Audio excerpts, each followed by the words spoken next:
Did you know you'll make about 35,000 choices today? It's a staggering number. But here's the real question. How many of them will actually be yours? In this explainer, we're going to pull back the curtain on the hidden factors, from what's happening inside your own brain to the tech in your pocket, that are constantly shaping how you think, act, and decide. I mean, we all like to think we're in the driver's seat, right? That we're rational beings, carefully weighing the pros and cons of every little thing. But the truth? It's a whole lot messier. The forces that shape our choices are way more complex, and a lot of the time, they're completely invisible to us. The thing is, whether we realize it or not, our decisions are constantly getting nudged. I mean, everything from our stress levels to how much sleep we got last night is a factor, and so is the very design of the technology we use every single day.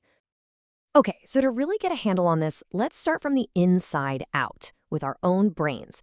We're going to explore the science of how we think, especially when the pressure is really on. So there's this key concept we need to talk about called cognitive ergonomics. I know it's a bit of a mouthful, but the idea is actually super simple. It's the science of making things work with our brains, not against them. It starts with the fact that we have mental limits, and good design has to respect those limits. I mean, here's a perfect way to think about it. Research shows that frequent interruptions don't just slow you down. They actually jack up your mental workload and your frustration, which makes it so much harder to get back on track.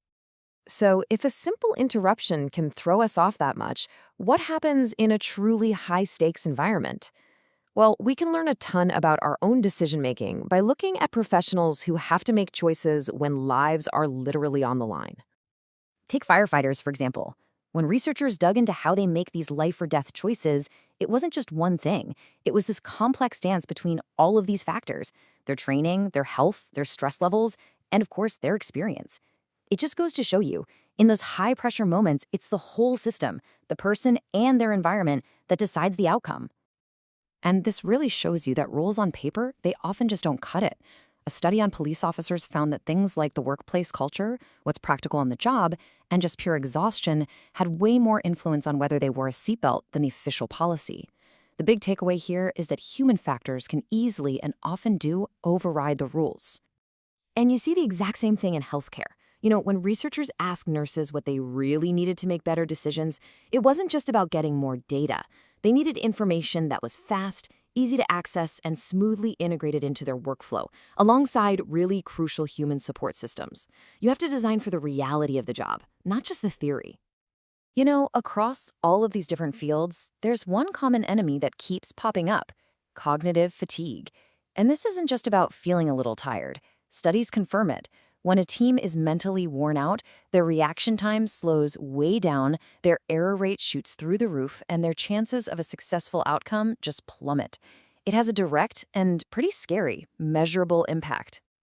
Okay, so now let's throw a new player into the mix, a really big one that's changing absolutely everything. Artificial intelligence. This isn't just another tool. For a lot of us, it's becoming our new teammate. But here's the thing. What actually happens when we as humans try to work with these systems?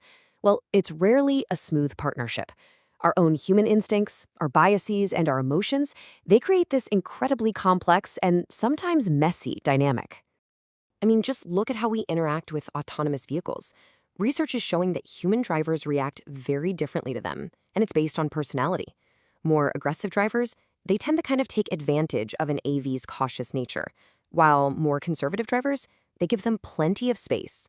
That means the AI has to learn how to adapt to a whole spectrum of human behaviors out there on the road. So how do we fix this? How do we build a better partnership? Well, one of the biggest keys is transparency. The studies on this are really clear. The more we understand why an AI is making a suggestion, the more we trust it, the more reliable we think it is, and the more confident we feel in its accuracy. It makes perfect sense. Okay, but get this. Here's where it gets really fascinating. In one experiment, when human operators were given the choice to use an AI assistant, they actually used it less often and gathered less evidence than they were trained to do. And here's the kicker. Their performance actually got better. So what's going on here? Well, it seems like we have this built-in risk detector.